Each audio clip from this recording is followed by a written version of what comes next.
Hey everyone, Simon here from Top Tennis Training. In this video we're going to discuss the differences between being a great ball striker, a great hitter, compared to being a great match player. Someone who plays their best tennis when it really counts in the match.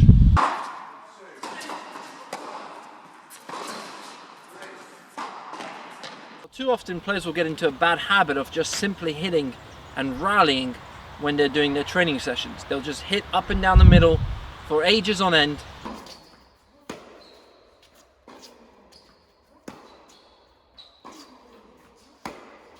Now there is a time and place to do this, and this is great when you're grooving a certain stroke or you want to get your timing on a different surface. If you've traveled to a tournament, you want to just get the feel for the court, get a feel for the ball, and also get used to the altitude and the conditions that you're playing in.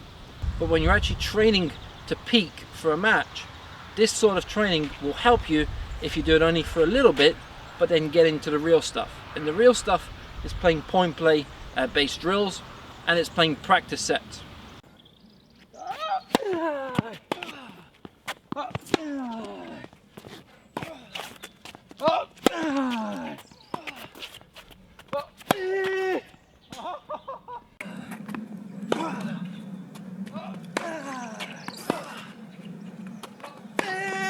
It's all about using what you've got in points.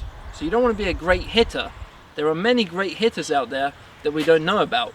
What you want to do is be a great hitter that translates that great hitting into points. And building points is the key of tennis. The foundation of tennis and playing your best in matches is being able to build points. This means constructing a point. This might mean hitting 2 backhands cross court, pushing your opponent off the court with your second shot, and then going down the line into the open space.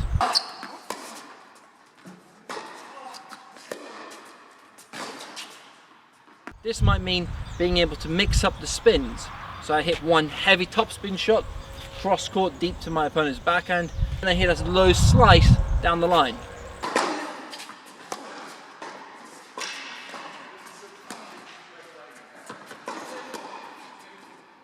And this will throw off my opponent.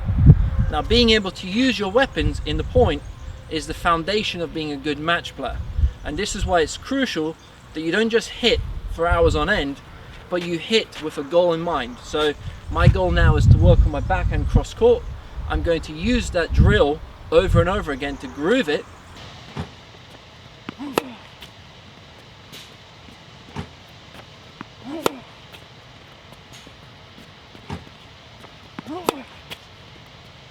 But then I want to put that into a point that I can then use in the real life match.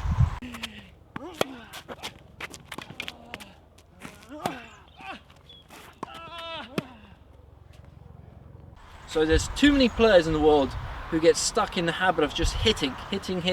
Now that's great, but to actually use that in the point, you have to translate it into training.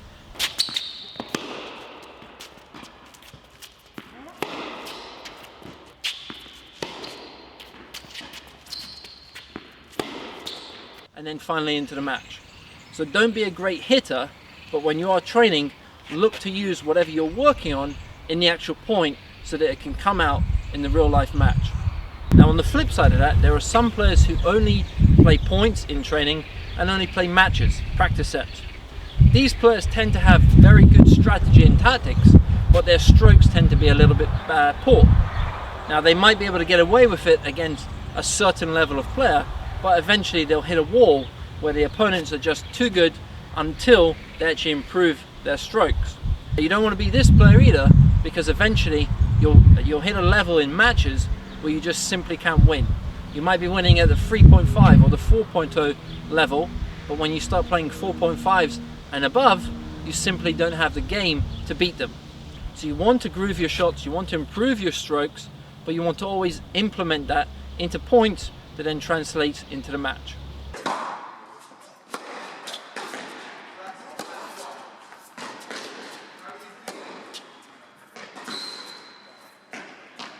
And a few of the key things you can experiment with are things like how many practice sets you play the week leading up to the tournament.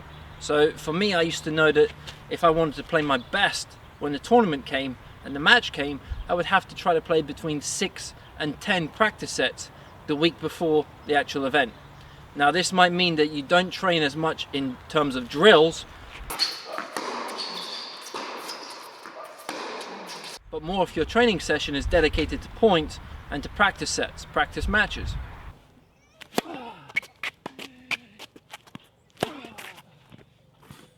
Another thing that will help you greatly in preparing for the tournament and the match will be visualization.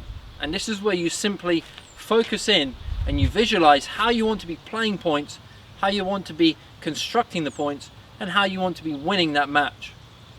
So something that a lot of pros will do in the lead up to the tournament is visualize themselves winning that match and letting themselves feel those same emotions when they do win that match or that tournament.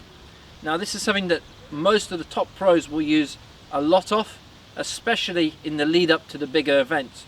So let's say Federer is preparing for Wimbledon. He won't just be training, he'll also be using this almost like meditation. You can go somewhere quiet, somewhere where no one will disturb you, and you have 15 to 20 minutes to just focus in on building the points the way you want to play and seeing yourself constructing the points how you want to, but also letting yourself feel how it will feel to win that match or that tournament. So Federer, before he wins a big event, he's probably won it in his mind hundreds of times because he uses this on a daily basis to actually feel those same emotions and let himself prepare for anything that might happen in a match. Thanks for watching. I hope you've enjoyed the video and learned something new. If you have enjoyed it, please give it a thumbs up, click that like button, and don't forget to subscribe to the channel and also turn on the notification bell so you get our latest videos as soon as we release them. Signing off, Simon from TTT. All the best, guys. See you soon.